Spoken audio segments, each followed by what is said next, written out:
Rappers have committed some of the worst crimes imaginable, like Tay K, who was involved in a home invasion which turned into an elimination. This resulted in 80 years in prison. You're young, but you're gonna have to make better choices. Do you understand? Yes, ma'am. So I'm gonna sentence him to 80 years in the prison, give him credit for any time served. However, the crimes that 50 Cent exposed about Diddy in the Reckoning documentary surprised the world. Which of those four is it when you talk to him about Tupac? It was really about both of them. Either one. It was Tupac and Suge, you mean? Yeah. Maybe I said it to my boyfriend because he got Tupac killed. The release of the new Diddy documentary titled The Reckoning resulted in the Tupac case being reopened and investigated. Due to this, Diddy's name was added, resulting in fans explaining that Diddy wanted Tupac gone because he wanted to be Tupac. Tupac was a shining example of everything that Diddy wanted to be, and he was that naturally. He was charismatic, he was sought after, desired, he was very well liked and a naturally likable person. He was charming, he actually had intrinsic talent, he was a star. He was what Diddy tried to force his way into becoming. Diddy, through force, through manipulation, through fear-mongering, tried to become loved and adored and liked, but all he could manage is like a twisted clone of that he was able to garner through fear. But back to my original point, he thought he triumphed over Tupac by when actually what he did was make Tupac immortal.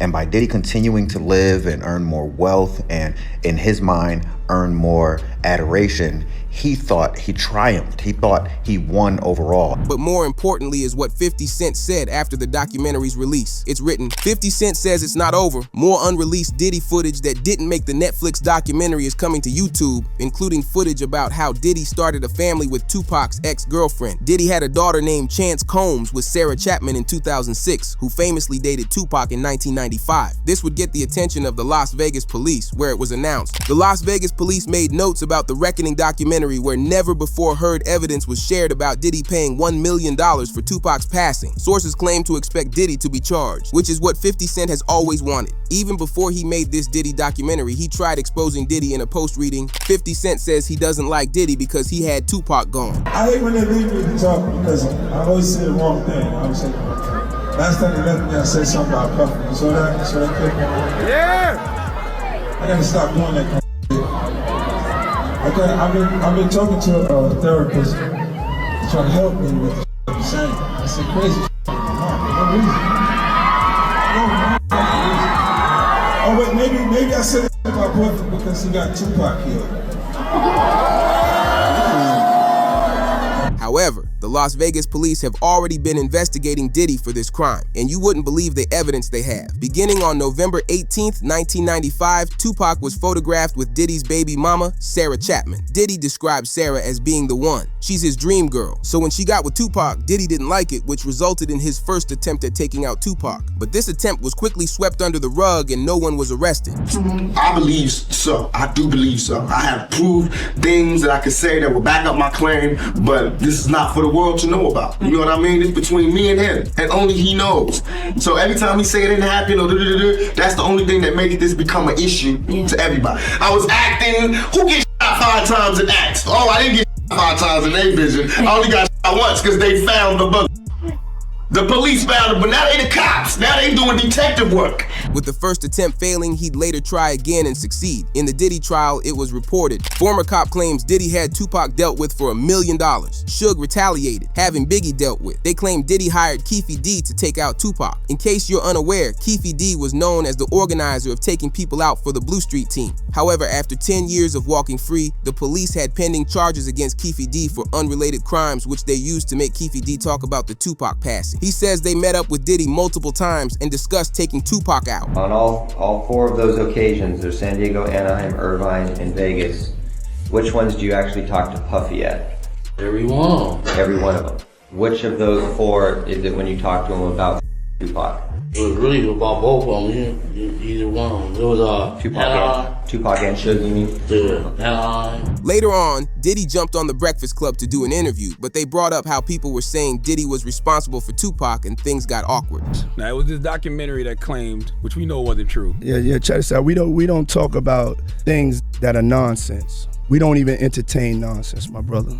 So we not even gonna go there with all due respect, but I appreciate you as a journalist asking. Thank you. Because you, listen, 7 years ago, I'd have been like, yo, did you hire somebody? But no, you do it like a journalist. Yeah, no, I mean, we wouldn't even get into nonsense like that. You know what I'm saying? It's nonsense. Which we never believed, by the way. Yeah, thank you. During the Diddy trial, he was questioned about his involvement when it wrote, Diddy faces questions about his alleged role in Tupac's passing after being mentioned 77 times in a legal filing. The more you look into the situation, there's more things that begin to uncover, as there's serious claims that Diddy ordered it and it's being publicly exposed 30 years later. But what's more interesting is that Tupac never wanted any of this beef, because the historian who created a biography on Tupac's life spoke about him in an interview. He claims he was just playing a street role and that he couldn't defend himself or use a firearm. Because he died because all these guys sold him this lifestyle idea, but he wasn't it. He couldn't fight. He had no athleticism. He didn't know how to shoot.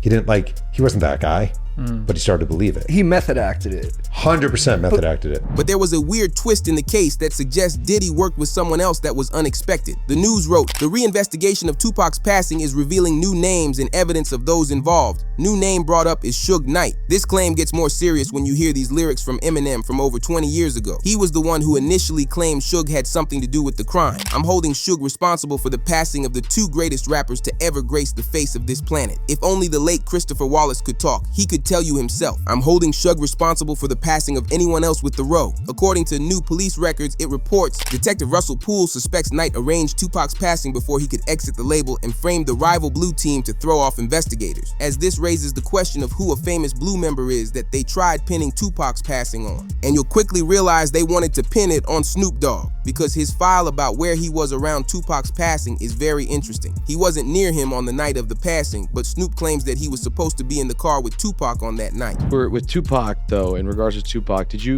I heard a story, did you give him different advice that night on where to go? I didn't give him no advice. Right. We wasn't seeing eye to eye. Right. So. Saying during the Tyson. Yeah, this incident that I'm explaining to you right now was the day before that. Okay. So when they got to Vegas, they went their way, I went back. I mean, when we got to LA, they went to Vegas and I went home. That's why I wasn't in the car with them. Snoop claims the reason he didn't go was because he had an altercation with Tupac a couple days prior. The last time me and Tupac was on the same page, and I did an interview with Angie Martinez, and she asked me, how did I feel about Puffy and Biggie? And I told her that I like their music and I want to do music with them. Death Row didn't like that, Tupac didn't like that, so we had a misunderstanding. So on the flight back to LA, I didn't feel comfortable around them for what they had did, as far as I didn't let my security ride with me. So to protect myself and to prevent from happening, I slept under a blanket with the knife and the fork just in case something was to go wrong, but it didn't. It's very convenient for Snoop that he was in an argument with Tupac a couple days before he passed. With Snoop being in the Blue Street team, is it possible he heard about what the other members were organizing, so he distanced himself from Tupac? As you have to remember that Snoop was very tapped into the streets in the 90s, but Snoop claimed again that he thought Tupac hated him. I say a week before he died, we was best of friends. 2 days before he died, I don't think he liked me. Why? Because we was in New York, and it happened. New York, they shot at me and did all kind of shit to me, like just the worst you could think of. And I forgave them. And went and did an interview and was asked, how do I feel about Puffy and Biggie? And I was like, I like that. I want to do some music with them. And that just rubbed Cuz the wrong way, like tried to kill me, shot at you, and you talking about you want to do a song with this. I wasn't thinking about his emotions. I was thinking about the way I felt at the time. I wasn't into no controversy. I liked his music. They was our friends. We was all friends at one point. This video footage of all of us hanging out. But they went into detail on the night that Tupac passed. On September 7th, 1996, Tupac was in Vegas with Suge Knight. They went to the MGM Grand to watch a Mike Tyson match, and shortly after it was over, Tupac got in an altercation with Blue Street member known as Orlando Anderson, which is explained here. Suge Knight and their entourage went to the Mike Tyson at the MGM Grand. Keefe D and his nephew, Orlando Lane Anderson, and two of their friends were also there. Keefe D told LAPD Detective Greg Kading more than a decade ago, in a proffer that couldn't be used against him, the shooting was retaliation after Tupac jumped Orlando and beat him up at the casino. Surveillance cameras recorded the fight. Tupac was angry that Lane had stolen his necklace years prior in Compton. Tupac, Suge Knight, and the entourage left the casino quickly. After going at each other for a couple minutes, security broke up the altercation, which left Tupac and Snoop heading to their hotel. While in Las Vegas for the night, they wanted to party it up, so they decided to head out to Suge Knight's club. Once it hit 11 p.m., they jumped in the BMW and began heading over. Rather than trying to be discreet in public, Tupac and Suge had their windows rolled down and played music loudly. This led to Tupac fans beginning to scream his name, which got the attention of Keefe D's crew who were looking for him. Once they spotted the car, they pulled up alongside him at a red light and did the crime. Knew about Tupac's concert at the Club 662. Members, including Orlando and Keefe D, jumped in their white Cadillac and started cruising the strip looking for the offender. Before long, they finally spotted Tupac's caravan. At the intersection of East Flamingo Boulevard and Koval Lane, the white Cadillac pulled alongside the black BMW with Suge on the driver and Tupac on the passenger seats. The back window of the Cadillac rolled twice in the chest, once in the arm, once in the thigh. However, the crime went unsolved for 3 decades. There was always a hint at who was likely responsible, but charges were never filed. It took until Keefe D began describing the crime with DJ Vlad that the police would begin reinvestigating the crime, as Keefe D explained exactly how it happened. And Bubble Up was the driver, and Baby Lane and Freaky were in the back seat. We was just all in the car together. Just say that. This was the white Cadillac. Yeah. So you guys are driving around, and then you hear these girls say, Tupac, Tupac. Got to the light. We was gonna go drink, and he happened to be hanging out the window. He was hanging out the window like he was in parade. Tupac? Yeah, he was. So what happens next? You said that as you're driving up towards the BMW, with Suge driving and Tupac in the passenger seat. He explained it happened so fast because Tupac reached for a firearm, but police records indicate this isn't the truth, as it's been widely reported that Tupac was not armed at the scene. You said that as you're driving up towards the BMW, with Suge driving and Tupac in the passenger seat, and you said that Tupac pulled out a... It looked like he was reaching, yeah. Yeah, it did. Okay. Yeah. Did you actually... No, once he got the reaching, I got the ducking. So someone from your car That's what happened. started at Tupac and Suge. But something that makes you wonder if there was corruption in the case is when you realize the police investigated Keefe D when the crime initially happened back in the 90s. They knew he had something to do with it, but they never pressed further to bring charges to those responsible. Is it possible they were scared to arrest people from the Blue Street team? Lane starts. You say Suge looks over, he sees you. He looks right at you? Yeah, he looks at me. Okay. When he looks over at you, and then, Tupac's busy getting evidently, the story is Tupac's trying to either get out of the line. back seat or something. Yeah, what do you see happening inside of their car? I seen him throwing Suge's head. I thought he was. So Orlando crossed Dre? He leaned over on the window, we rolled down the window. But during more investigations, they found a clip of Keefe D explaining his reaction to Tupac's passing. Yeah, I hate that happened, dog. I really do, man. Cause it took a lot of people's lives, dude. I hate that happen. Probably to God. I feel that was wrong, man. It was just purely wrong. You know what I'm saying? I wish it had never happened. You know what I'm saying? That's my opinion on it. It never happened, dude. However, some theories online suggest charges were never brought on people for Tupac's passing because they wonder if Tupac is actually still alive. Because what's interesting about Tupac's career and life is that an officer claimed Tupac was an industry plant. They planted him there to try stopping the escalation between the Red and Blue Street team. Well, it turns out when I talked to Tupac's longtime mentor, political mentor, former Black Panther Chokwe Lumumba, who was his first business manager, he's told me, I basically asked, well, was Tupac only pretending to be in order to appeal to gangs and politicize them? And he said yes.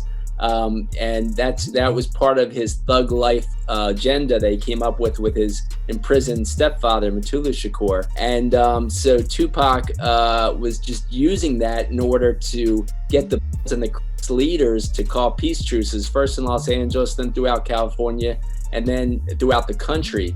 And that was why he was pretending to be this gangster type, And really, he was just an intellectual prodigy. Unfortunately, the plan for Tupac didn't work and instead only escalated the beef, with it being known that Tupac was an industry plant. Is it possible they decided things got too serious for Tupac, so they decided to pull him from the streets when he was recovering in the hospital? Because there's many weird interviews over the years that suggest Tupac might still be alive from people that were close to him, as a rapper named Treach was interviewed in 2010 about Tupac before a show. The actual interview was normal, but he was asked about the last time he saw Tupac when the cameraman pointed the camera down. It makes you wonder why they were trying to hide this question, and why does Treach answer the question like he saw Tupac the week prior? He seems completely casual and normal about the question, when in reality the question is about the last time he saw someone that supposedly passed 14 years earlier. So if you ain't ready for it, get on the sidewalk. Earl.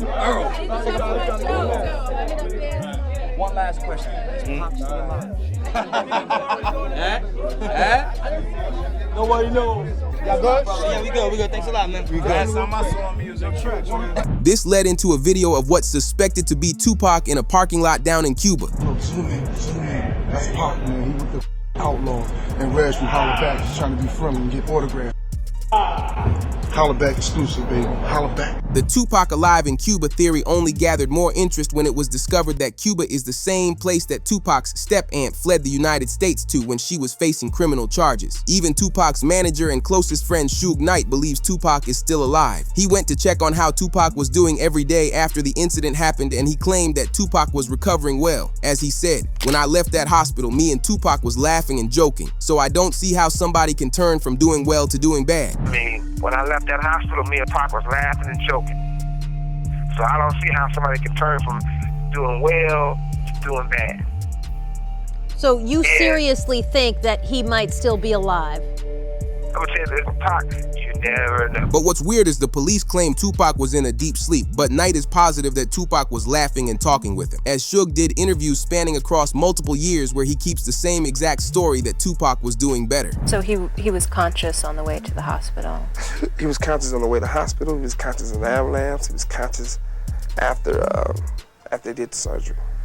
What was the last thing that he said to you? They left. But 2 weeks after Suge spoke about Tupac, he was targeted in a club by a man with a firearm 6 times. However, Suge refused to talk to the police about anything, which is what only led to Suge's son, Suge Knight Jr., bringing up that Tupac was alive again. In 2018, Suge Knight's son took it to Instagram to state that Tupac was still alive and living in Malaysia. He then posted a conversation that made it look like people were after him, as it wrote, "You said too much, time for you to go." We then saw Suge's son post a list of photos of Tupac alongside modern-day celebs like 50 Cent and Beyonce. On the pic with Tupac and Beyonce, he captioned it, "He never left us. They'll be after me soon." While some believe this was all a publicity stunt for Suge Knight's son to gain clout, others believe that it was all factual, because Suge Knight was his father and would know more about the case than anyone in the world. However, the crime committed by David changes everything. For weeks, we've been wondering just what it was that a private investigator named Steve Fisher found inside David's home when he was given access last October.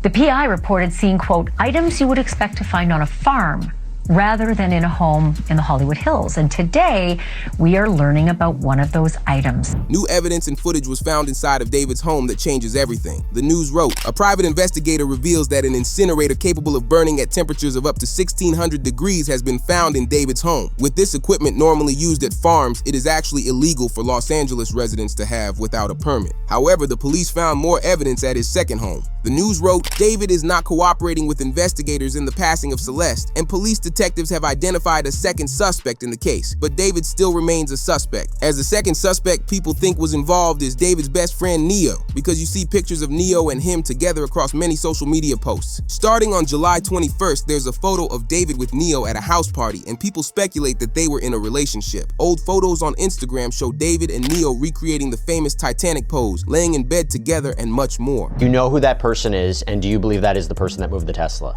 So I believe I definitely know who moved that Tesla on that late July before they went on tour. I can't say who the person, and I don't mean I can't say for, but I don't know who exactly was in that house, because it's just a report, but there's video, but you can't make a person out. But somebody was in the house, and being that there's only one key, it's like, okay, who had access at that time? So is it the same person that moved the Tesla? Was another last part of the plan about to go in motion as far as getting rid of her I don't know. This got a reporter to speak on the Neo situation, which wrote, "This in no way implies any type of guilt, but based on Steve's recent findings and David's social media, it's very possible that his friend Neo was the last one driving the Tesla. Neo wiped his social media clean of David and no longer follows him on Instagram. There's an interesting theory which suggests that Celeste witnessed or knew something about David and they were worried about her exposing him. It's also possible that David moved on from Celeste and began hanging out with Neo more. They might have got worried if Celeste wasn't close with David anymore that she would have started talking about what the year of her life was like when she was reported missing. However, a new report from TMZ, which was proven false, came out, as the private investigator suspects they're purposely trying to make the investigation more confusing. The false report wrote, Celeste was found frozen in David's car, which the medical examiner says will likely make it impossible to determine the cause of passing. The police still see Celeste's passing as foul play and can make an arrest if the cause is undetermined. But this got many creators reacting to the news.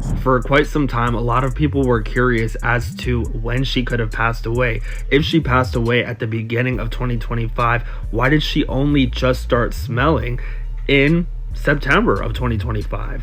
Well, according to what we are hearing from sources close to LAPD, it seems as if Celeste Rivas Hernandez was actually frozen for a period of time. Freezing up would preserve that for an extended period of time, and it seems as if she was removed from being in a frozen state and put in David's Tesla.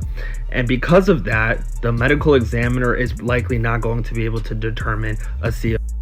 But the police confirmed with a statement of their own to deny what TMZ reported. However, the new private investigator came out with new photos taken from David's electronics, where he reported, on the night of December 30th through the morning of December 31st, 2024, David and Celeste were together in downtown Los Angeles, where several photos were taken in public, as he released a photo from a group in a forest which was allegedly for filming a music video, but there's also an eerie photo of a shed in the middle of the night alongside it, as the police wonder if this shed and location have importance to the case. But with people realizing that David had a second house in the Hollywood Hills that wasn't the house that police searched, they believe that's where Celeste had been staying. She was away from her family for a long time, so she had to have been staying with someone. But it gets darker when the report came out, which said that David recorded a video at his house in February. Keep in mind, they believe she could have passed in January. What's also important in February is he stopped using the black Tesla and leased a new red Tesla instead. But investigators believe this video of David could be his reaction to Celeste's passing. Hey guys, I know I haven't posted on this account in a little minute,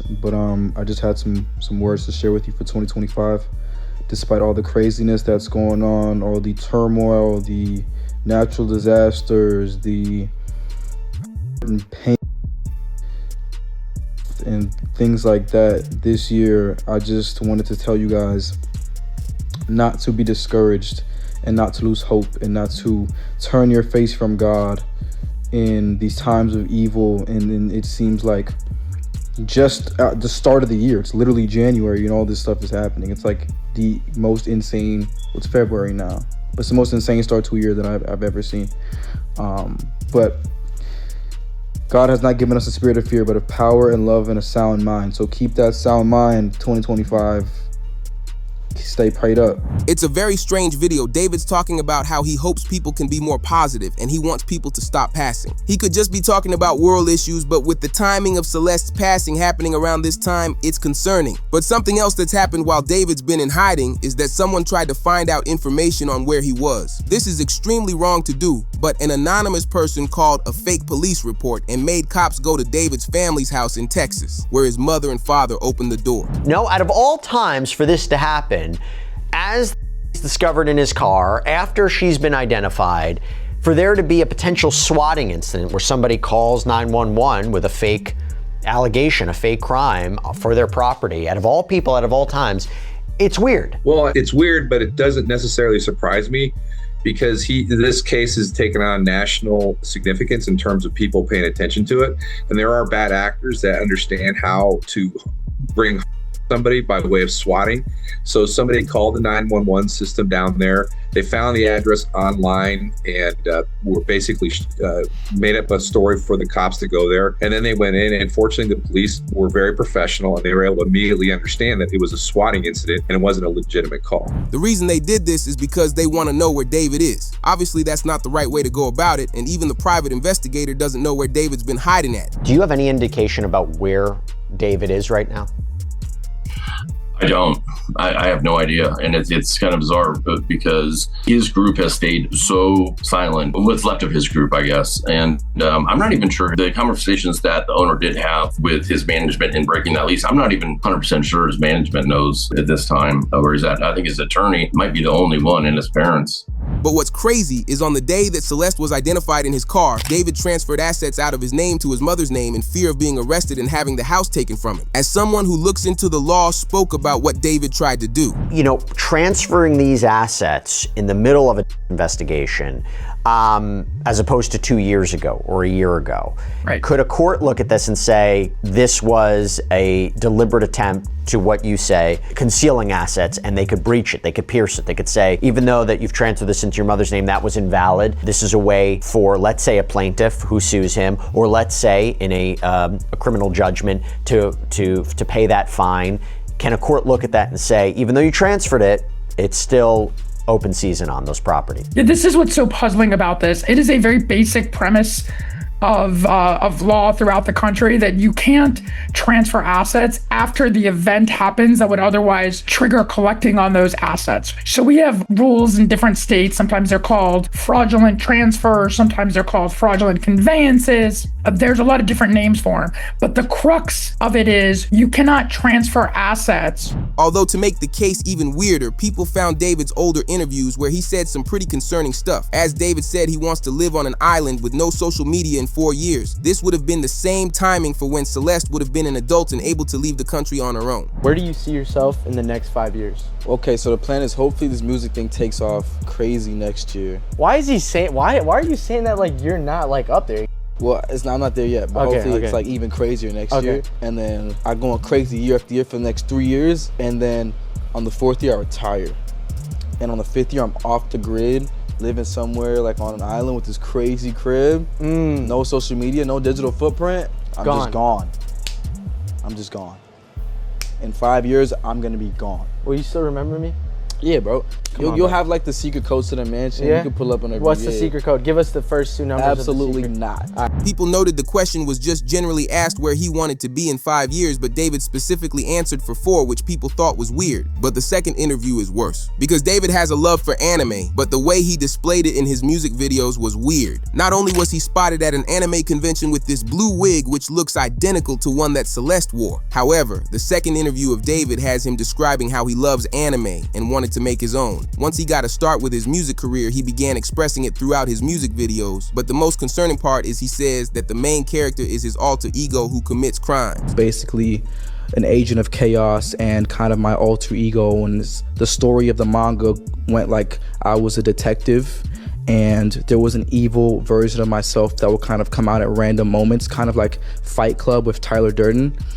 And he would commit the crimes that I would have to solve as the detective. So like when I was as the detective, I'd be like solving that I'm committing myself.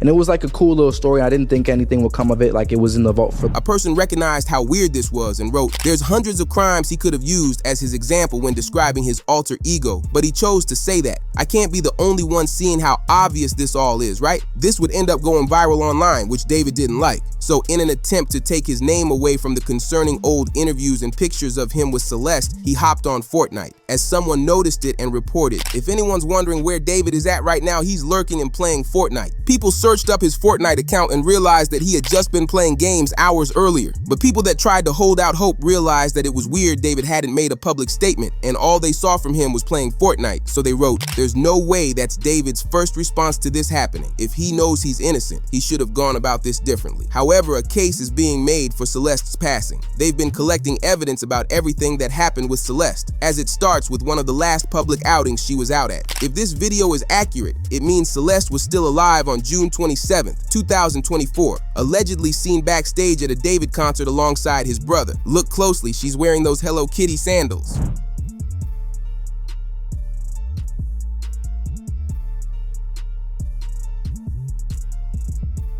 The reason the sandals are so important is because they were described as the last shoes she wore when she went missing. But what's also concerning is that people found an old clip from a David live stream with Celeste. It was reported a resurfaced clip of David from January 11th, 2024 shows him with Celeste Rivas on stream. He tells the mods to delete all videos and clips after he ends the stream. Yo, wait. Oh, look it. Answer that one. That's so mean if you don't answer Which that. one? What's good, David? Big fan, big spam me. Bro, thank you. Mitchell. I gotta stop with him if you even. We need to delete this. Maz, can we delete all VODs? And then as soon as the stream ends, delete the stream too? But what makes this case even crazier is how it was never exposed before that David was hanging out with Celeste. It turns out that someone tried to expose David for hanging around fans even before David met Celeste, which suggests there's a history of David doing this. And I just want to clear up that the stuff from 2023 was not about the Celeste girl that was obviously recently in the news. It's nothing to do with her. I didn't know about her. I didn't know she was. I maybe heard her name once or twice. I had nothing to do with her. The stuff I have from 2023 was nothing to do with Celeste. These were other girls that had claimed David had messaged them or had, relationships with them. And I want people to know that in 2023, I did try and bring the situation to light. And a lot of people remember, I was having a lot of... It got so bad that David's legal team had got in contact with me to remove everything. I've attached an email here that I received from his team in 2023. And basically they removed my song with David from, streaming services because apparently I was spreading misinformation. The thing is, after that, I got in touch with David and I was like, yo, are the claims true and all of this? And he was like, he literally said, I've got it here. He said, no, it's just some people trying to get clout. There's no evidence and stuff. After that, everything was shut down. Everything, no one else came out after that. But there was another stream incident when David was caught in an arcade with what was believed to be Celeste when the news first broke. Yeah, that's order. Wow, you look good. Don't be shy. Don't be shy. W's in the chat, man. It turns out this is another woman named Celeste who became friends with David at some point this year. This left fans wondering if David tried tricking his fans into believing that the new Celeste at the arcade was the same Celeste he streamed with in 2024. Surprisingly, it actually worked at the beginning as it confused people who were looking into David when the news broke. But what makes it even weirder is that David had the new Celeste wearing what looks to be the same Gap sweater that the missing Celeste wore in a picture from her missing persons poster. It's almost like it was all an act to try and make this new Celeste look similar to the missing one. However, DJ Academics looked into the titles of David's songs. Crashing, Where'd It Go Wrong, Ghost,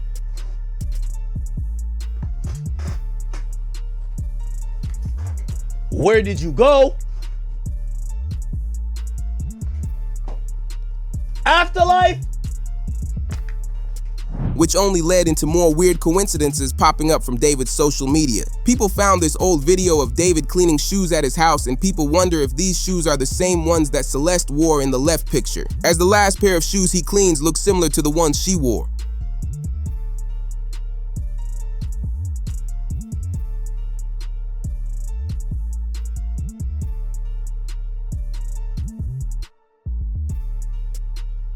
However, Celeste's brother got a lot of attention on social media from this situation, so he made a statement saying, "Why are people lying saying that I knew more? I didn't. So I don't know why people are lying trying to make me look bad. Celeste did nothing but love me. I was one of the only people she loved. I never knew information about anything up until the last time she left." Meanwhile, rapper Lil Durk was just denied on his application to have his case canceled. You get triggered by the Sly for Vaughn comments. They be saying Sly for Vaughn. I think they trolling me. The reason I just don't see the comments no more. Cameras captured the aftermath.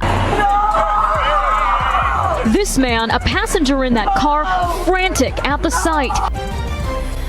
We want to begin now with some breaking news. Rapper Lil Durk is... The Durk court hearing just revealed his prison sentence due to members snitching on him. It reads, people at Durk's hearing today said he looked noticeably thinner and he cut his dreads. Alongside a list of very important updates reading, judge denied his motion to disqualify. His motion to dismiss for vagueness was denied. His motion for a bill of particulars was taken under advisement. The judge is letting both sides submit extra responses by Friday, and motion to dismiss count 4 was taken under advisement. As a lawyer outside the courthouse would describe what the judge denying his motions truly means. I'm a criminal lawyer, and I just learned that the rap artist Lil Durk just had his motion to dismiss his for hire case denied. To be honest, I'm not that surprised. Let me tell you guys something. There's only two ways that Lil Durk is rocking out of that federal courtroom on 2 feet.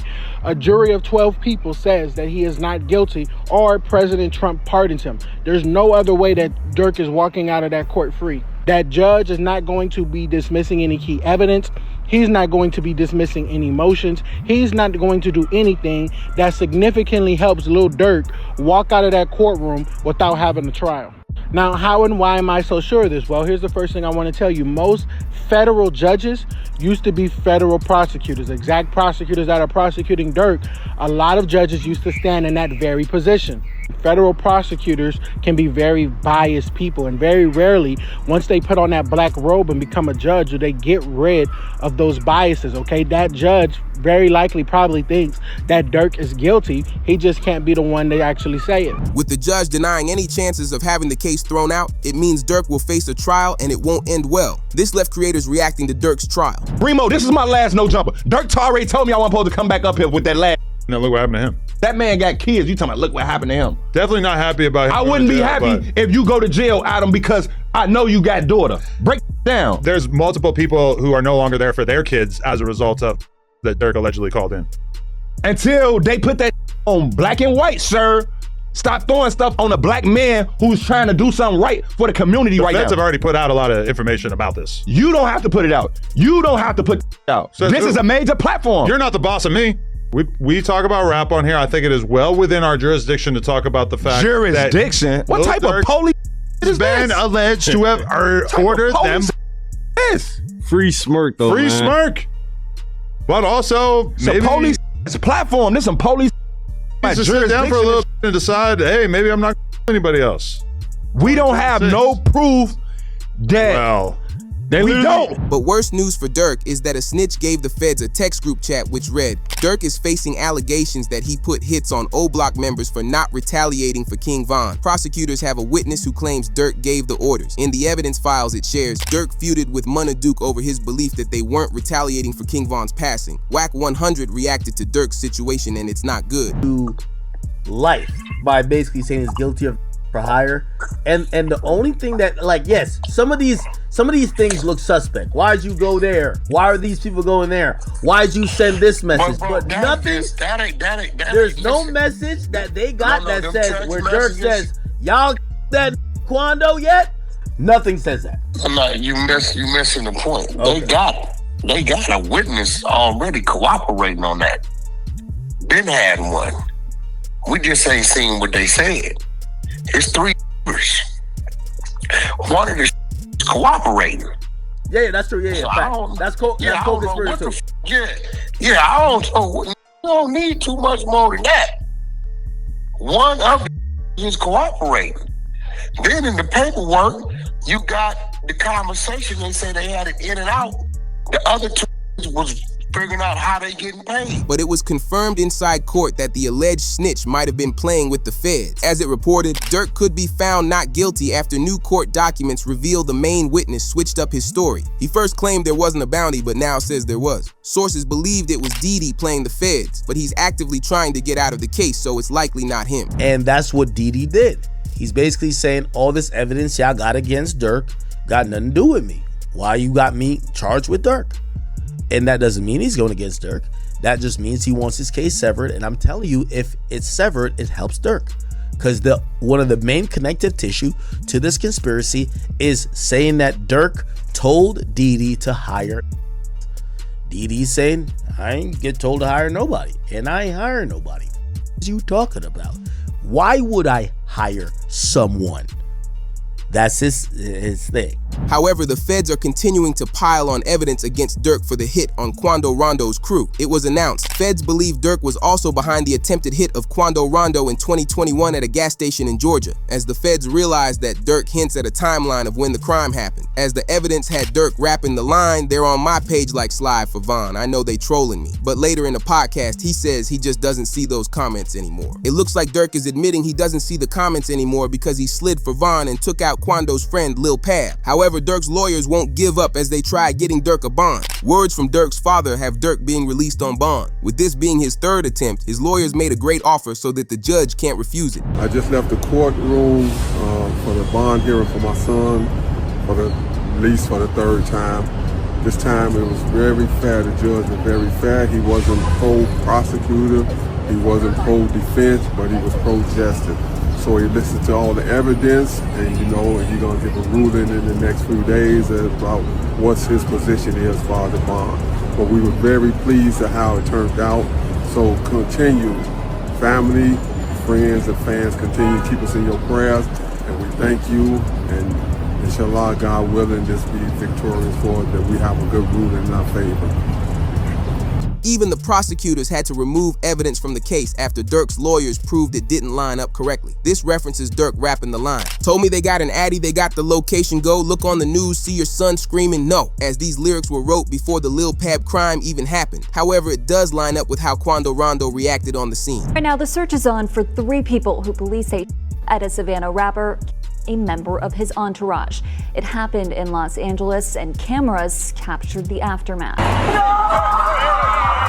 This man, a passenger in that car, frantic at the sight. However, Durk's lawyer gave us an update on an interview and how the case is going, but he calls the charges against Durk a joke. The case is as follows. So there was an indictment that did not name him, right? It named others, and then there was an unindicted person. And then 3 weeks later, that indictment was what's called the first superseding indictment, and it does name him. The indictment was identical, except the unnamed person now became Durk Banks. And this is the really important part, Ack. The second indictment, what's called the first superseding indictment, only had one new fact. It had one new fact, and that was it alleged that there was a video by Durk that celebrated and monetized this. But the case will only get worse for Durk because there's a new snitch going against him. OTF Vonnie's files got updated, as they updated it to show he's no longer in custody, which means he likely took a plea deal and went on house arrest. But Vonnie got exposed for taking a plea deal because of a text he sent to a close friend. Turns out the friend wasn't that close because he leaked the text online where it had Vonnie saying, "I'm trying to plea out to a 32, which is the base for M for hire. The max is 43, which is life. I get -2 points for a plea, -1 point for an early plea, and -2 points for no background, meaning I'll have 27 points, which is 5 to 7 years. I can't go to trial. I don't want to get got like the other guys," as he's referring to what happened to OTF Jam, but more on that later. But what's weird is that once Vonnie's dad realized he was snitching, he exposed Vonnie's secret even more, as his father claimed Vonnie played a role in King Von's passing. I'm gonna give you this. It's a back door, and I got all the pieces. That's all I'm gonna tell you. As Durk asked Vonnie, "Is it open?" Vonnie told him it's off the hinges. Wait. Are you talking about the Von? Like King Von? Listen very carefully. When the payment was made to Little Tim, the next day or the same day, Durk asked Vonnie, "Was it open?" This is what he asked him. Was it open? This was the exact words. Was it open? He told him it's off the hinges. Are you saying that Vonnie backdoor King Von? No way. That was right here. You heard what I just said. Guess what? You need motive first, right? Yeah. I got bankers that'll testify that or will make a contract or make a statement to you and let you know that this is the amount of money he had, this is what he had, this is that another. You need motive first and foremost. I got text messages from the lawyer letting you know that who told on Von before he died. He said that Durk knew about it too, which makes you question why Durk would want Von gone. But it makes more sense when you realize that Von and Durk were in a criminal case together. Shortly after Von passed, it ended in a private settlement and Durk had his charges dropped. The court record is sealed, which makes fans question how Durk made the case disappear so easily. Why would Durk want Von? Let me give you this. First of all, you didn't sign your rights over. You ain't in no 360 deal. First of all, you can't bring nobody into the business and they surpass you. How you bring me to the table and I pass you up? Don't nobody want their chief spot taken, do they? That's an interesting thing. He was signing the boys. Von wasn't no That's interesting. I did find out that Von didn't have any contractual ties to Dirk like that, which was interesting. I mean, come on, man. He wasn't even signed to him. How's this his friend? He lied on Breakfast Club and said, "Hey, you think your man would be sitting here with $300,000 worth of jewelry on and he not have an attorney? He got a public defender." But a fan put together a tweet which reads, "This makes me wonder why Dirk goes on Instagram Live when he's connected to a passing. He went on live the minute when King Von, Lil Pab, and FBG Duck passed away. This makes fans think that Dirk hops on Instagram Live to show proof that he wasn't involved in a crime. However, Vonnie's dad wasn't done yet and claimed that his son orchestrated the Lil Pab and King Von hit. Oh no, he ain't take my advice. He ain't respond no back to me because this is on a tablet. He on a jail tablet when I sent that to him. He ain't respond nothing else to him. I told you he can't take my advice because they playing. They made themselves get caught. This is what come along with it. They wanted to get caught. You understand me? So, that's what you meant by trenches paint. Okay. What you mean trenches what?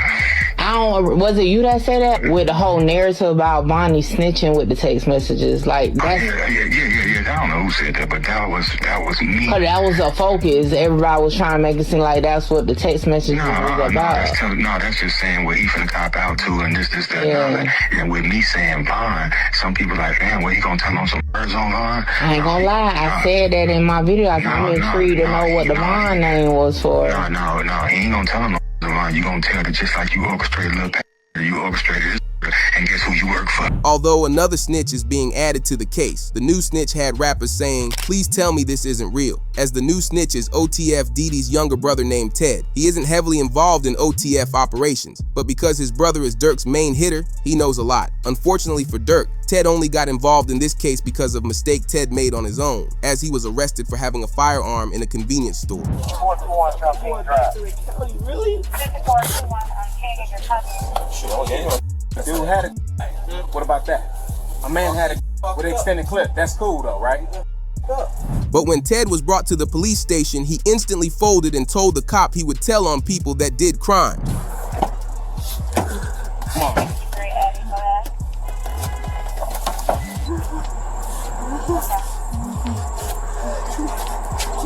Hey, stop it. Stop it.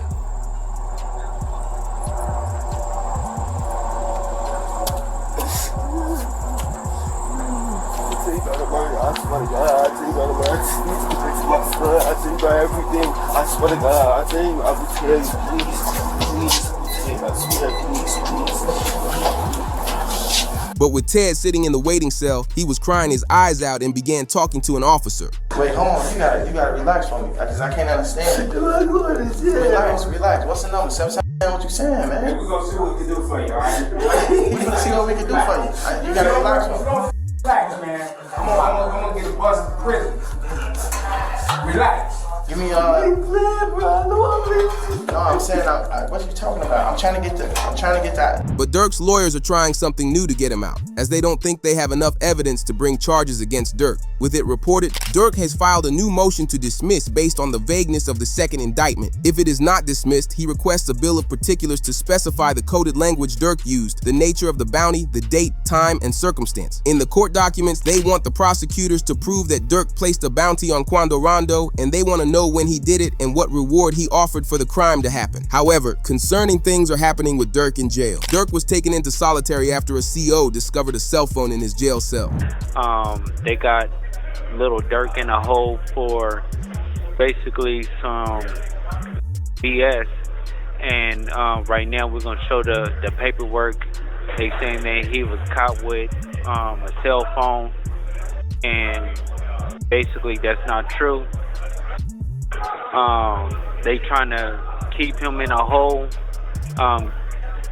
do a lot of things that they shouldn't be doing or whatever, but they trying to make a point because they saying that me and him is privileged and we got so many things going on, and it's a lot of BS. However, there's another reason. It was announced. Durk was involved in an altercation inside jail this morning, which resulted in Lil Baby reacting, "I don't care about nothing else other than Durk right now," but the streets realize people around Durk are also being targeted, as his close friend Gleesh passed around the same time Durk was targeted in jail. But it raises the question of who would want revenge. The most obvious answer is Quando Rondo and his crew, as they released interviews on the same day Durk was targeted and tried to act all nice and say they only want peace. But many thought this was just to put on a front like they weren't mad, but behind the scenes are ordering hits. Quando Rondo's close friend and the guy who took out King Von, Lil Pab, said this. No, like, shit, I was just protecting my little brother. When you did finally find out that it was King Von who did it, how'd you feel?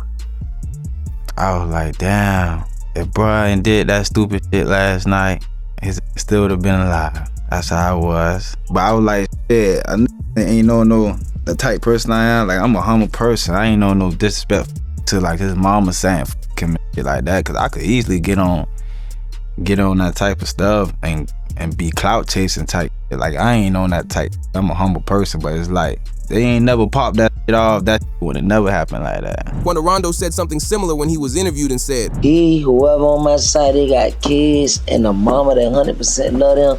And at the end of the day, bro, all this bull that we talking about is stupid.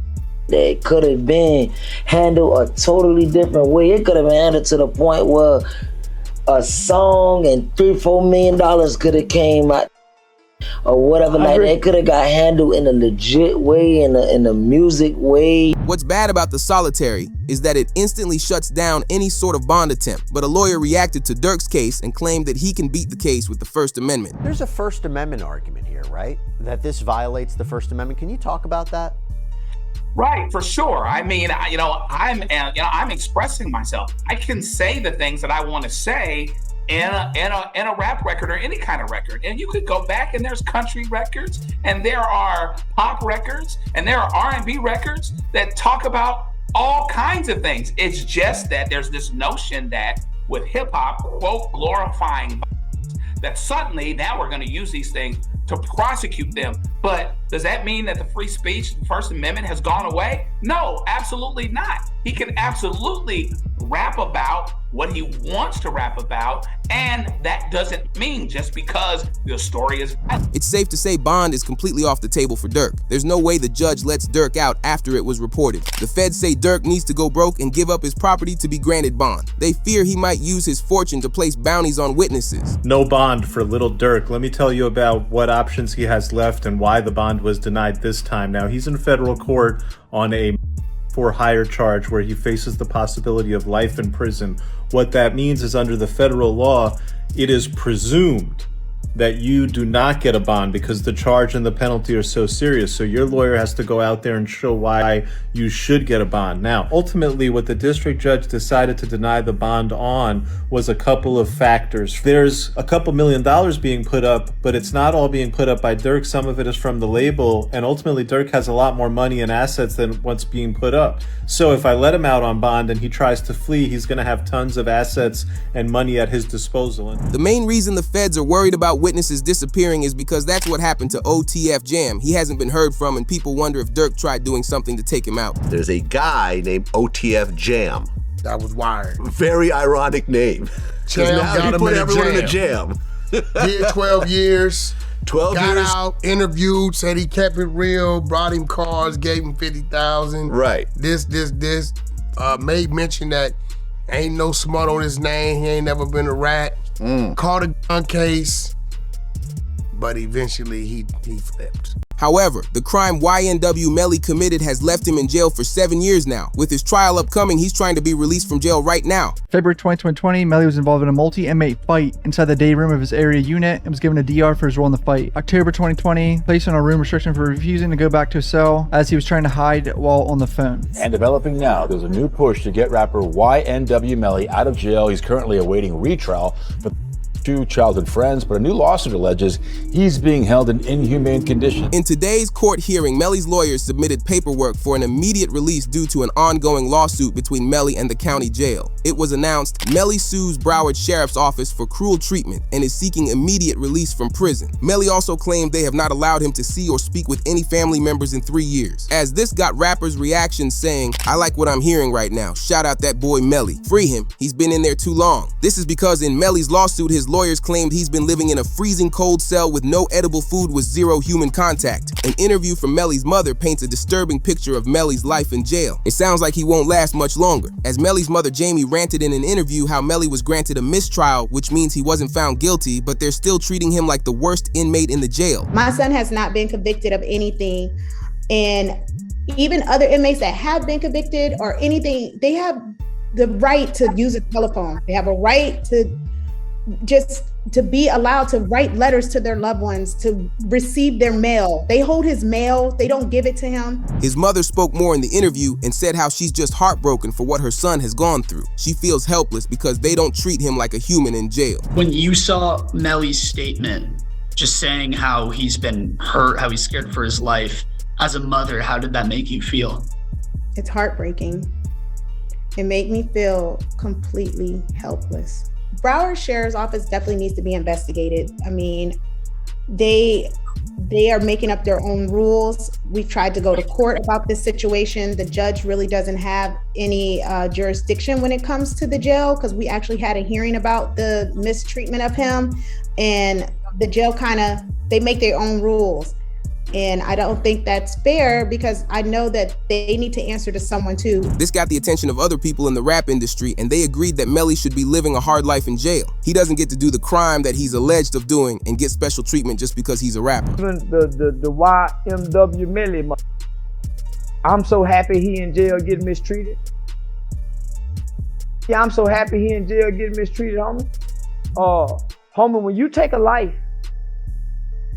homie, you ain't got a right to complain about a motherfucking thing about being mistreated when you done chose to play somebody. But on the other side of it, rapper Boozy said how he feels bad for the stress that Melly's mother has gone through. Okay, so then I met his mama while he was in. Oh, okay. I met his mom while he was in, and she real, bro. You know, she real. She's stressed out. I heard she had a... Yeah, she real, and I reached my hand out to him, cause I'm real. Yeah, I reached out to him, bro. I met his mom, and she a good woman, bro. And when I see them mamas like that, it remind me of what my mom was going through, bro. However, getting into a new development against Melly in the case is pretty concerning. Melly's lawyers are still going for the release date through the lawsuit, but the feds brought in Melly's ex-girlfriend Mariah to place new charges on her. Mariah Hamilton is spending her first day at the Broward County Jail. She has no arrest record until now. U.S. Border Patrol agents arrested her at Miami International Airport Monday after she arrived on an international flight. Court records show Hamilton was ordered to testify in Demon's first trial in 2023. With Mariah entering the United States for the first time since Melly's first trial, the judge made her agree that she would testify in the next Melly trial. The reason for this is because the feds believe Melly is the sole reason why Mariah left the country for multiple years. He was scared of her testifying on what happened the night that Sack Chaser and Juvie passed, so he influenced her to leave the country. With Mariah not wanting to do Melly wrong, she feels bad about agreeing to testify, but she wrote a message saying it's something she has to do. Thank you to my village. I love y'all so much. God's plan, not mine. The feds claim they have proof of Melly witness tampering in her iCloud account, which will be used in the new witness tampering charges against Melly. The state filing 6 new charges against Demons and 2 others who were allegedly involved. The charges include tampering with a witness, directing the activities of a criminal, solicitation or conspiracy to commit tampering, and unlawful use of a two-way communication device. Now, a couple of those charges actually carry a life in prison sentence if there's a conviction. The reason the witness tampering case is so concerning is because it's a completely separate case from the Juvie and Sack Chaser trial. This means that even if Melly escapes the M trial, the feds can still prosecute Melly for witness tampering and sentence him to life in prison. But what's interesting is Juvie's father knew that Melly had something to do with witness tampering before it was officially released by the feds. minutes. He hopped on an interview and shared the way that Melly used code words to tamper with the case. There was this kind of crazy way that Melly was communicating. He wasn't allowed to use the phone, but he was passing notes to people, and then this person's calling this person and then that person. Saying like to me, they going through extreme measures, trying to cover up or convince people not to testify, like Mariah mom. They was using code words like Rihanna and A$AP Rocky's baby mom. But with this information presented to the judge and Melly's team actively looking for a bond or release with the lawsuit, the judge has to decide what he should do. To influence the judge in their favor, they reminded him how Melly admitted to doing the crime on the night it happened. The PT Gambino account asked him if he was okay, and his response was, "I did that," and placed a smiley face emoji. And the next message from 10/26/2018 at 16:02 from Eastern Standard Time. The YNW Melly count says what? After that, SHHHH. They even included the video footage of Melly just hours after the crime happened, where he was smiling and dancing with Bortland.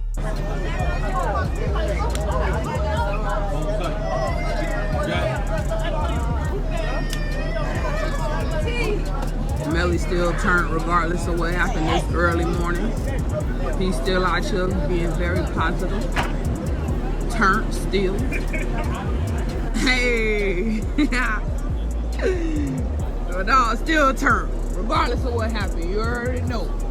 It shows Melly had no emotion for the crime that happened to his friends just hours earlier, which are signs that Melly isn't innocent. But Melly was filmed another time just minutes before the crime happened, as security footage captured Melly and the other YNW guys getting into the Jeep. It shows that Melly hopped in the back left seat, which is important when you realize that the court documents read, "The direction of the rounds, traveling from left to right in the car, supports the claim that they originated from the back left seat, where Melly was positioned." Even Juvie's mother confirmed he was there. Can you state your name? Your full legal name for the jury? Leon Phillips. Okay. And are you related to one of the victims in this case? Yes, I am. How so? I'm his mother. And who is that? Christopher Thomas. Ms. Phillips, did you see who entered into the occupants who entered into that gray Jeep? Yes. Do you recognize where your son entered that gray Jeep? Yes. Which seat, if you can identify for the jury? He got in the back seat on the right hand side. Did you recognize the individual that got into the back seat on the left side, the rear driver's side? Yes. And who was that individual? Janelle. But this resulted in Melly's lawyers responding with evidence which gives reasonable doubt that Melly wasn't involved. One of the biggest things is that the prosecutors never found the firearm that committed the crime, which suggests that if a drive-by did occur, then they would have drove off with the firearm. So the first thing is I didn't have a firearm, so I can't know which firearm I'm going to use in order to replicate any of my tests. So I can't make tests for this determination because I don't know what firearm was used. Okay. Although the prosecutors responded with concerning evidence which suggests Bortland was going to do something concerning to the jurors in the first Melly trial. Melly's co-defendant YNW Bortland was booked into a Miami jail Monday night and is being held behind bars on an out-of-county warrant. We just confirmed the warrant is out of Broward County for witness tampering.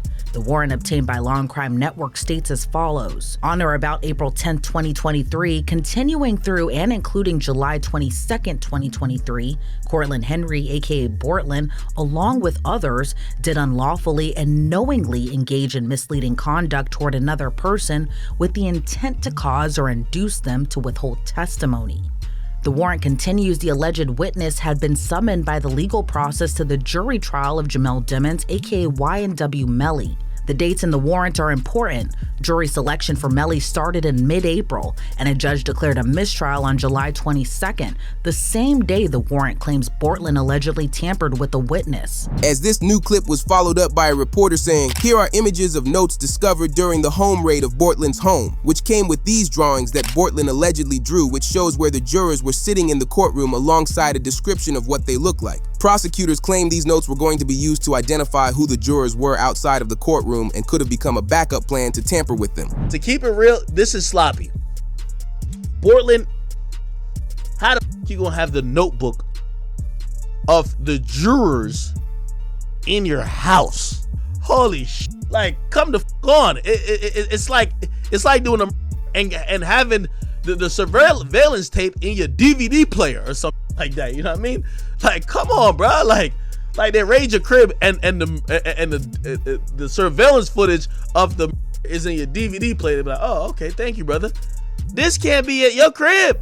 But it gets real interesting for Melly because of what Bortland is doing. In case you didn't hear, Bortland accepted a plea deal with the feds. As it was announced, Bortland took the plea deal and he agreed to a proffer deal, which means he's talking. The sentence is to accessory after the fact, and he will do 10 years plus 6 on probation. Academics further broke down what the plea deal means for Bortland, and it does not look good for Melly. The judge says on both charges Bortland pled no contest to, that he has to provide a factual basis for him to accept the plea, which means he has to tell a real story of how the crime happened. It's a gunna plea, except with the proffer, he can't say yes ma'am, he gotta sing like Franklin. I did tweet out saying people are upset. I said this is a gunna plea. This is a gunna plea. This isn't a plea saying you have to tell on him, but this is a plea that you're going to have to provide all the details that they were missing to convict him. And that's why it's a gunna plea. Why do I say he signed a gunna plea? Because YNW Melly, and I watched the case, we covered it. YNW Melly's case is that, number one, you guys have not done a job to prove that this is actually they have proved, but prove that this is a homicide with this person being the offender. Also, the accessory after the fact plea confirms that Bortland, that's kind of like almost like a sub part of a conspiracy, except you weren't with the conspiracy at first. You came in after the fact. What that proved is that they came in, what that proved is that Bortland worked with someone after he acknowledged that a took place in trying to cover it up. Do you hear what I just said? When pleading to an accessory to after the fact, you have to acknowledge that it happened and you assisted someone or in some way to cover the. Now, if Melly's statement is, how do we know, and then secondly, how do we know who did it? Because they said it was a drive-by. If Bortland admits the crime happened within the car, it really only leaves Melly left for being the one responsible. On top of essentially snitching on Melly, the prosecutors will also ask him about other questions they have with the crime. As one of the biggest questions they still have was, why did Fredo Bang pick up Melly on the night the crime happened? And Chris Thomas are.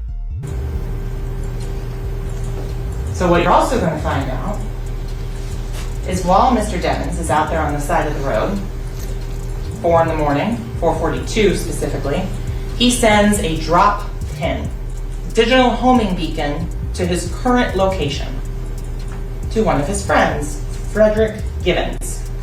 Frederick Givens is also involved in the music industry, and he asked to be picked up. Frederick Givens, then about 11 minutes later, is sent another drop pin where Mr. Devins has moved a couple of meters. What you're going to find out as well, though, is these digital leashes, they have more than just phone call. But they're also using this photo of Melly with Young Thug against him. As if it's not bad enough that the feds got Melly on a witness tampering charge, they're trying to say Melly's a part of the Red Street team, which is the same team that Thug is on. Same thing, the use of the slap term, 5-point star, snake. He's saying he's YSL, he's hanging with him. And he puts up his YNW for life hashtag on it with Mr. Devins has the big B hand signs displayed. Right, and these individuals again, I'm assuming that's also Young Thug. That's also unknown. Yes. Also important to your investigation, correct? Yes. Also publicly available for anyone to see and capture. This got Melly and his lawyers pretty frustrated in court. Melly was fine to let the prosecutors use this in the case, but his lawyers didn't want to allow it, which led to the news writing. Today's hearing marks the first time Melly publicly went against his legal team's advisement in open court, as Melly was seen yelling at his lawyers.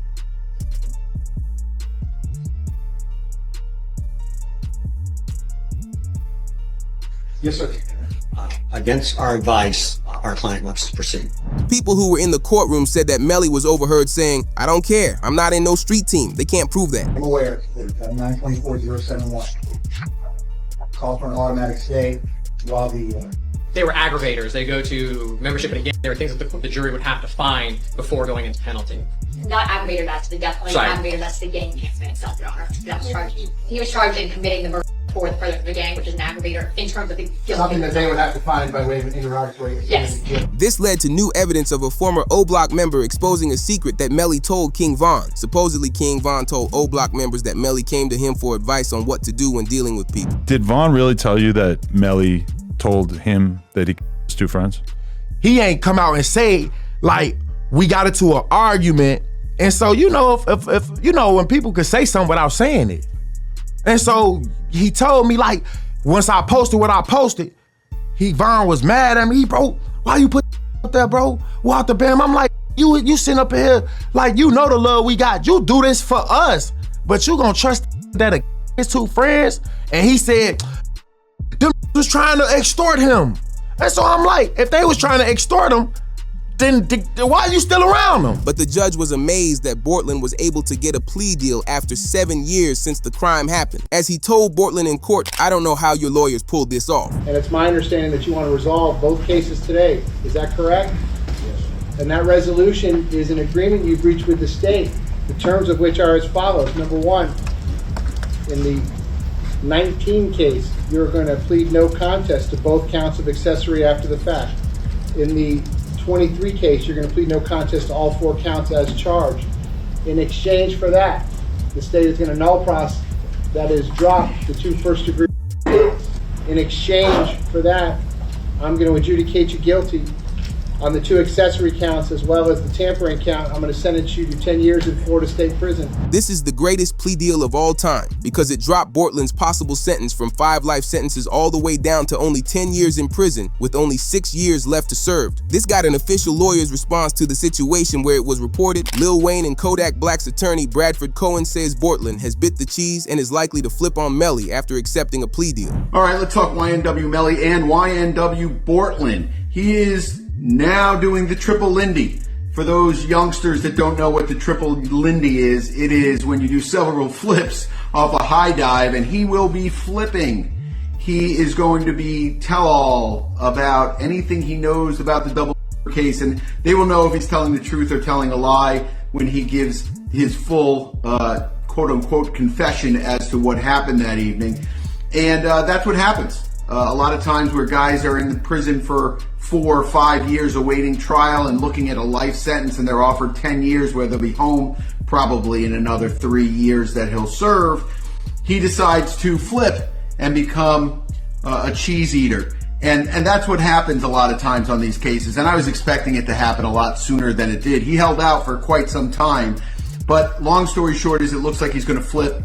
And it makes the case on YNW Melly, depending on what he says, which I anticipate he'll say that YNW Melly is responsible. Even 6ix9ine reacted to the deal as he said, Bortlen just accepted his plea deal with prosecutors. I've been told you about these rap guys years ago, but they were scared of how big I was, so everyone singled me out. But comment if you think Bortlen is really snitching on Melly. But here's where it gets interesting. Pooh Shiesty was just released from jail. However, due to recent actions and his music, he's being investigated. And it lands a rapper in jail. 7 Sheldon Fox with the exclusive. Rhode Island says you're wanted with Mr. Williams. You were arrested for pursuant to an arrest. The release of Shiesty's song First Day Out created a problem with his probation agreement on his last court case. The news wrote, Shiesty is being investigated by police after his new song FDO. This is because lyrics in his song are disses towards rappers in the industry like YoungBoy. The two had a back and forth due to Shiesty's new track, which happened on Instagram Live. I'm on this type shit like, who gives a that's what you doing right now. Well, all this, what you like, we really live this. We talk about, you hear me? We real deal live this stupid. You stupid or what? Go look at our video. Could see the last one standing. Like I said, the lyrics in question had Shiesty rapping, I ain't hit nothing in like 4 years, I ain't sent a hit in 3. Don't let Dirk's verse go to your head, ain't nobody slime as me. He also rapped the lyrics, I'm CEO and the top hitter for my team, my grandma told me keep my grass low, but the whole time I'm the snake. This got fans reacting to how Shiesty's moving after just being released from prison by saying, did Shiesty really just confess to sending out a hit from a jail phone? Bro didn't learn anything from Lil Durk. But the true problems happened when Shiesty hopped on stream with Ben. During the stream, they FaceTimed another streamer named Rakai who said he was Team YoungBoy, and Shiesty didn't like it. Don't apologize to me.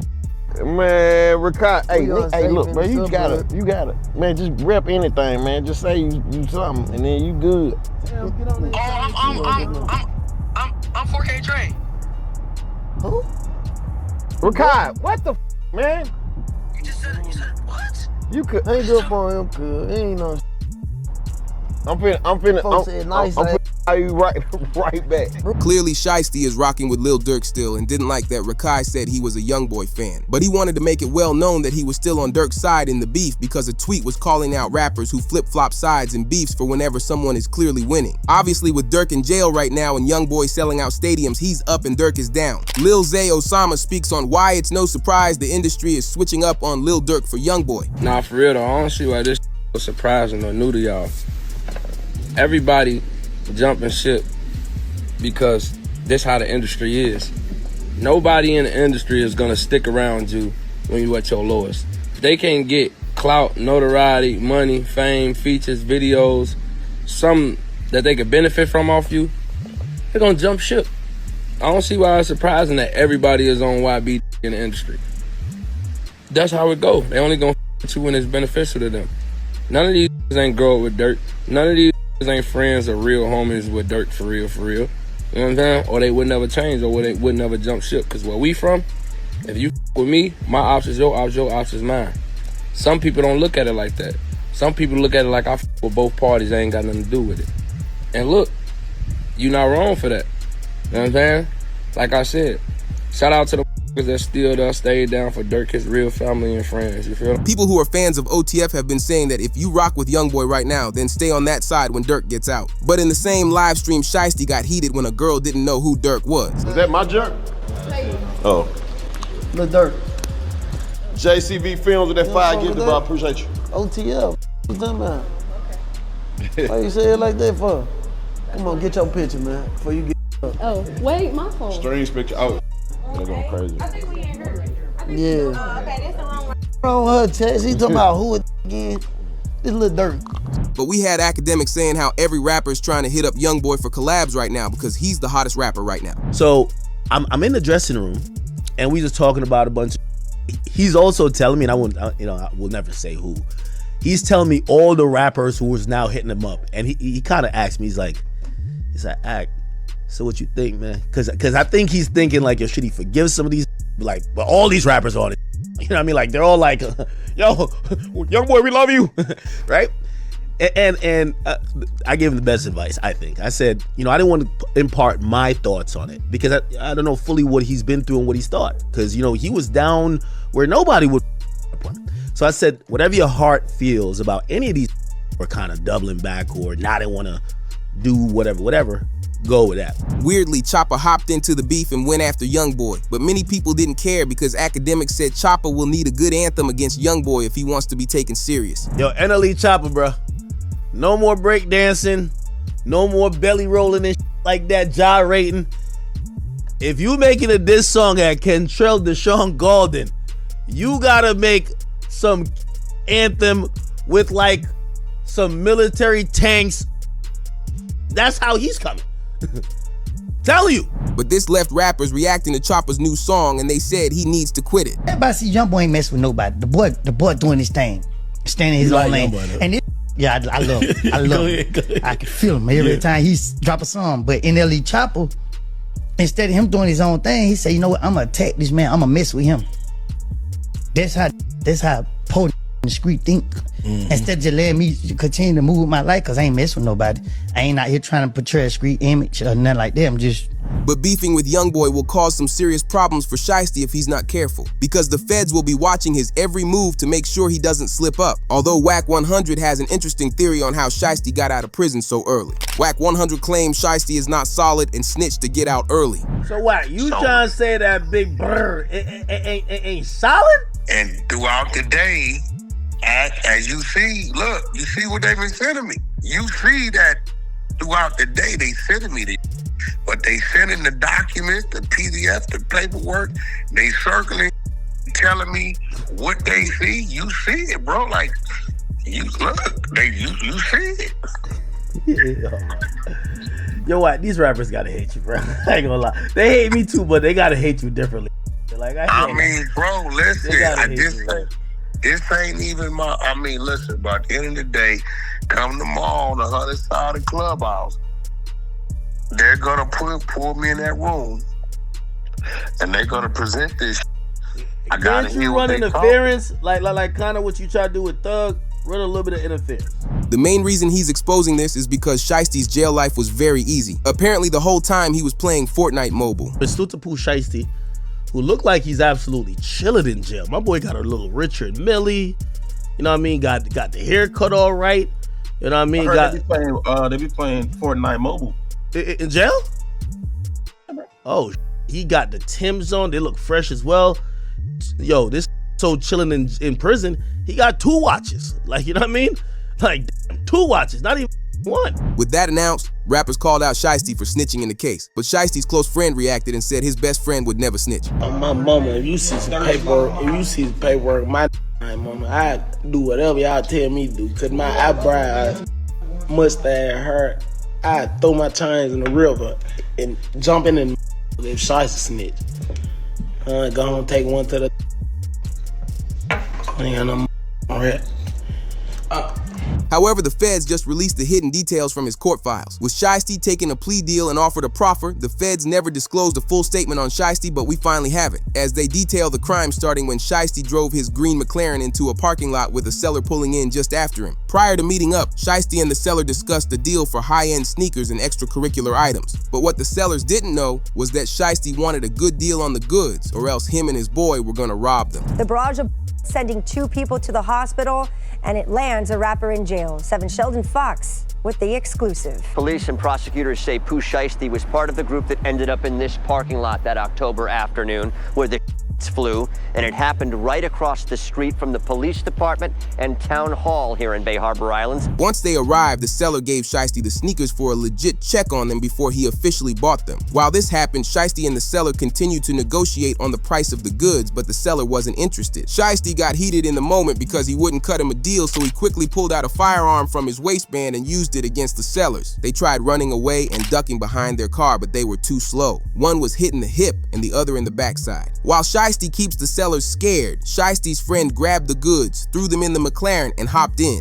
Shiesty did a couple more checks to make sure they weren't retaliating and jumped in the McLaren before speeding off. But one problem was Shiesty opened up the McLaren's butterfly door so fast that a bag fell out of the car door pocket. Shiesty didn't realize it in the moment, and he left the bag on the parking lot when he sped off the scene. What's interesting is Shiesty had $40,000 in cash inside the bag, meaning he easily could have paid for the items, but he wanted to steal them for fun. When you think about it, Shiesty committed a robbery using a firearm, but he still paid for the goods because he forgot his bag at the scene. But Shiesty was determined to get away with the crime. Police reports say he continued speeding with the green McLaren throughout Miami before he got to the airport and rented a private jet to fly him out of the state. But it didn't matter, because Shiesty was arrested shortly after.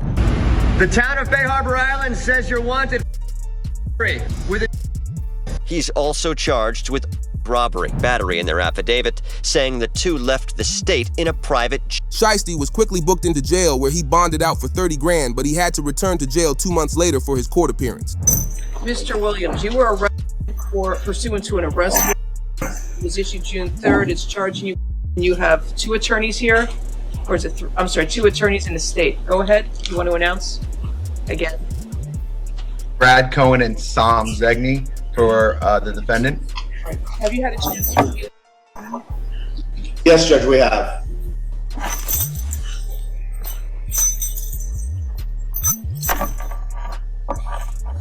Shiesty realized it was best to get a plea deal, which resulted in the report. Shiesty sentenced to 63 months in prison. He was facing 8 years. While a 5-year sentence seems pretty bad, Shiesty would go on to be released after only 3 years because he got out early on good behavior. But firearm and armed robbery charges could have easily had Shiesty sitting behind bars for longer. After Shiesty had served a year in prison, people were surprised when academics admitted Shiesty would be out in only 1 or 2 more years. And I think he's coming home like next year, maybe the year after. However, it looked like he's, taking responsibility of whatever happened and doing his time, not crying, clearly trying to let people know he's straight.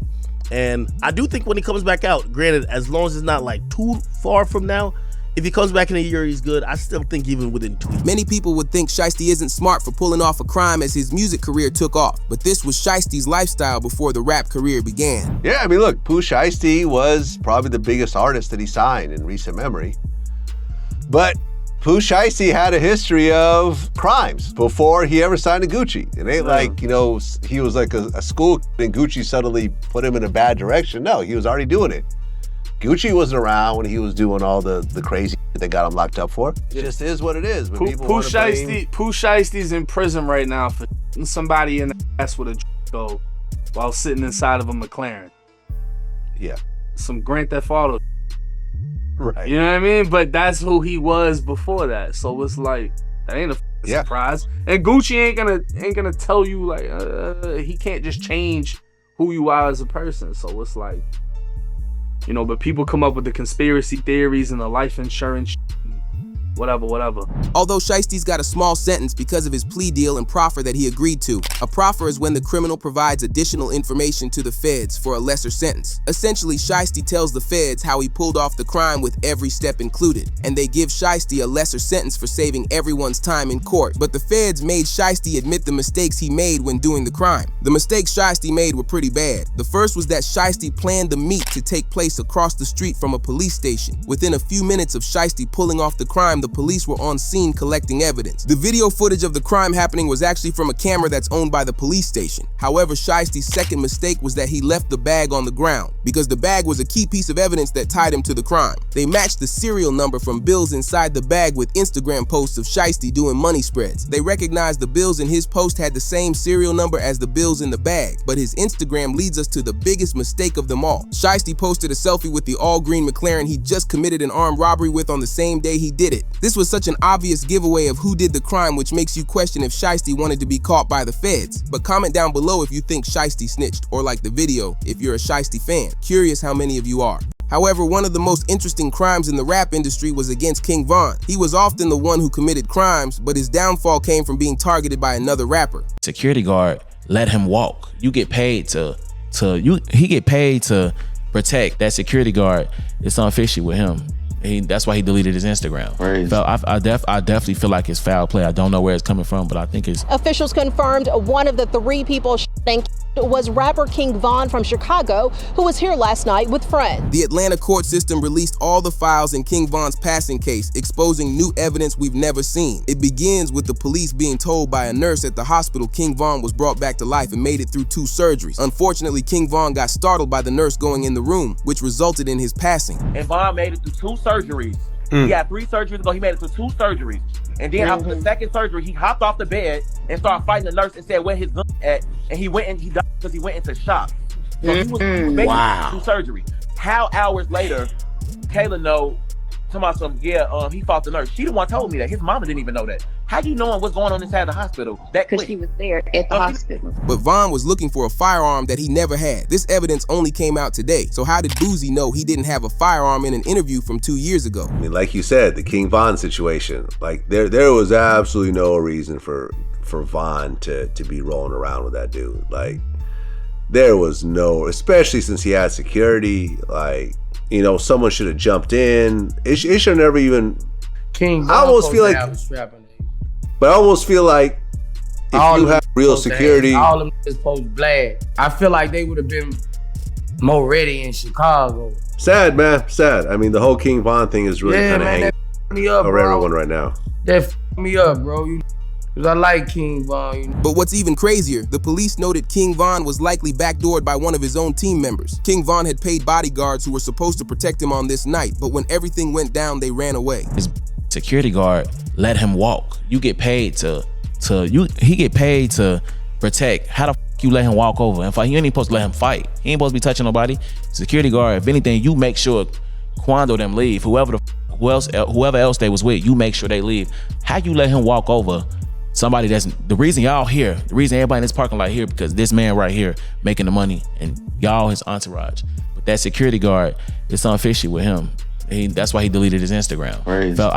I definitely feel like it's foul play. I don't know where it's coming from, but I definitely feel like it's some weird shit going on. When you add this to what Vonnie's father said about his own son, you start to see the truth. Because Vonnie's dad heard his son was snitching and exposed him for playing a role in King Von's passing. He claimed that Lil Durk knew about it. I'm gonna give you this. It's a back door and I got all the pieces. That's all I'm gonna tell you. As Durk asked Vonnie, is it open? Vonnie told him it's off the hinges. Wait. Are you talking about the Von? Like King Von? Listen very carefully. When the payment was made to Little Tim, the next day or the same day, Durk asked Vonnie, was it open? This is what he asked him. Was it open? This was the exact words. Was it open? He told him it's off the hinges. Are you saying that Vonnie backdoor King Von?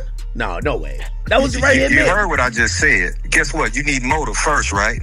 I got bankers. I got bankers that'll testify that or will make a contract or make a statement to you and let you know that this is the amount of money he had, this is what he had, this is that another. You need motive first and foremost. I got text messages from the lawyer letting you know that who told on Durk before, who told on Von before he. But initially, it doesn't make sense why Durk would want Von gone. But the police noted that Durk and Von had a court case with each other at the time. But after Von passed, the case ended in a private settlement, which makes fans believe that Durk put the crime on Von to escape the case. Why would Durk want Von?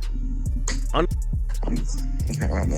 me give you this. First of all, you didn't sign your rights over. You ain't in no 360 deal. First of all, you can't bring nobody into the business and they surpass you. How you bring me to the table when I pass you up? Don't nobody want their chief spot taken, do they? That's an interesting. Dude was a slack. Dude was a. He was signing the boys. He was a. Von wasn't no slack. That's interesting. I did find out that Von didn't have any contractual ties to Durk like that, which was interesting. I mean, come on, man. He wasn't even signed to him. How's this his friend? He lied on Breakfast Club and said, "Hey, you think your man would be sitting here with $300,000 worth of jewelry on and he not have an attorney? He got a public defender." This had fans drawing connections to when people pass and when Durk is on Instagram Live. With Vonnie's dad leaking Durk had Von dealt with, it makes me wonder why Durk goes on Instagram whenever he's connected to a passing. He went on live the minute when King Von, Lil Pab, and FBG Duck passed away, as people believe Durk used Instagram like an alibi. If he ever got investigated by the feds for a crime, he could have said he was just live on Instagram instead. But Vonnie's dad wasn't done and said that Vonnie also orchestrated Lil Pab's passing. Oh no, he ain't take my rights. He ain't respond no back to me because this is on a tablet. He on a jail tablet when I sent that to him. He ain't respond nothing else to him. I told you he can't take my advice because they playing. They made themselves get caught. This is what come along with it. They wanted to get caught. You understand me? So, that's what you meant by trenches paint. Okay. What you mean trenches what? Was it you that said that? With the whole narrative about Vonnie snitching with the text messages, like that's. Yeah. I don't know who said that, but that was me. Cause that was a focus. Everybody was trying to make it seem like that's what the text messages was about. That's just saying what he finna cop out to and this, that, and with me saying Von, some people like, damn, what he gonna tell on some words on Von? I ain't gonna lie, I said that in my video. I'm intrigued to know what the Von name was for. No, he ain't gonna tell him no Von. You gonna tell that just like you orchestrated Lil Pab, you orchestrated this. And guess who you work for? However, the police covered the entire day of King Von's passing and how it went down. On November 5th, 2020, Von and his crew prepared to head to a club in Atlanta for his album's release party. The party was supposed to celebrate King Von's success, but no one expected it would be so short-lived. Once it came time to head to the club, they rolled out with 25 members in 8 different vehicles. Even Von's manager spoke on the safety measures Von took. I travel with one security that moves with Von, and he traveled with 2 more security. You know what I'm saying? Von traveled in a proof truck, and not only that, his guys are security, man. He travels with 10 to 15 guys daily. They protect and love Von more than any security would. I think we're about 8-10 cars deep, 20-25 on entourage. Everything with the party was going great, and it ended at 2:30 in the morning. The plan was to go back to their hotels for the night, but Von changed plans. Everybody mind leaving the club is that we're going to the hotel and the Airbnb, because that's normal routine. The club he went to, the after hours, wasn't getting paid for. I didn't have no acknowledgement of. His team didn't have no acknowledgement of. That was a complete Von decision. Von told his driver to go to another club called the Monaco, as this was the first decision that led to the end of King Von. So everybody else that was with us driving to the Airbnb, and Von literally went to the venue by himself. We got a call later from people in the car, like, hey bro, we here by, matter of fact, I think from his DJ was like, hey bro, we here by ourselves, like, where you guys at? And everybody rerouted to that venue. The people in Von's truck didn't let the rest of the team know they were going to another club, so once they got to Monaco, they were by themselves. Luckily, the rest of the team was able to catch up with them before anything went down at the new club. However, Von's manager realized Von wasn't acting right. Rather than being upbeat, he was sitting silently in the car for 30 minutes. For some reason, Von wasn't himself. This man is like, I promise you, the best artist I ever moved in my life. For some reason that night, it was off. Like, he stayed in the car for like 30, 35 minutes. After convincing him, Von was finally ready to go into the club. But first, they sent in some of Von's security to make sure the club was safe. I went to the car he was in. I was like, yo, Von. Went inside the passenger seat. I'm like, yo, Von, bro, what's going on? Like, everybody here waiting, let's go. He was like, all right, let's go. We're telling security, hey, it's time to go in now. Von's ready. You know what I'm saying? We've been here too long. Let's go inside the club. They check the venue, go inside, check the outside, make sure there's no... But the real danger was in the parking lot because one of Von's crew members noticed Quando Rondo and his team sitting in a white vehicle in the parking lot. Now, right before we go inside the club, one of his homeboys, he came to the car and he said, hey, so-and-so's here. And Von just jumped up like, oh, come on, let's go. King Von jumped out of his truck almost instantly and looked to confront Quando Rondo. Von's team wanted to get him to chill out, but it didn't stop him. He walked around the front of the vehicle and went straight for Quando Rondo. He jumped out the car. By the time Von jumped out the car, I don't even think he knew where so-and-so was. He just jumped out the car. He bumped into so-and-so. As soon as he bumped into so-and-so, started brawling. With Quando losing the brawl, his best friend Tim quickly came from behind the white car and used a firearm toward King Von in the street. Von's members who were still strapped retaliated on Lil Tim and made him fall to the ground just a few feet away. But what made it worse was that 2 off-duty officers pulled up to the scene and continued using their firearms between the 2 groups. While this goes down, Quando and King Von are laying on the street beside each other. Some people claim Quando tried snatching King Von's chain, but Von's manager believes Von was holding him as a shield. And was he trying to take Von's chain or? Honest truth, I don't think V-Roy had no jewelry on, and from the people that was a little bit closer, Von was actually holding onto him like, man, you ain't going nowhere. Like, you here, like, even through getting he's that strong, like, he was literally holding him. But once the scene relaxed, the race to save King Von's life was on. Instantly, King Von's close friend Muwop ran into the street and picked up King Von to get him to the getaway vehicle. At the same time, Quando's team gets Quando and Tim and takes them to the same hospital. Surprisingly, King Von was conscious the whole time in the car. He kept reassuring his team that everything would be okay in order to keep them calm. When he was in the car, I myself wasn't there.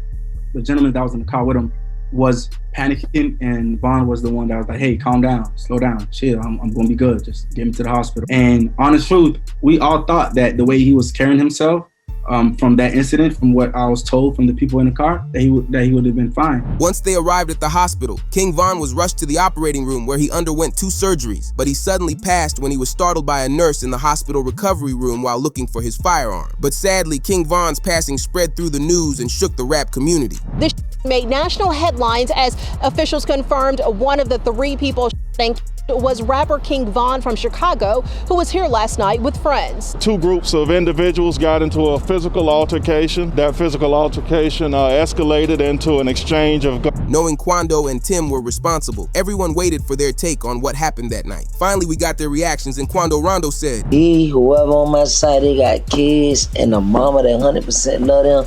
And at the end of the day, bro, all this bull that we talking about is stupid.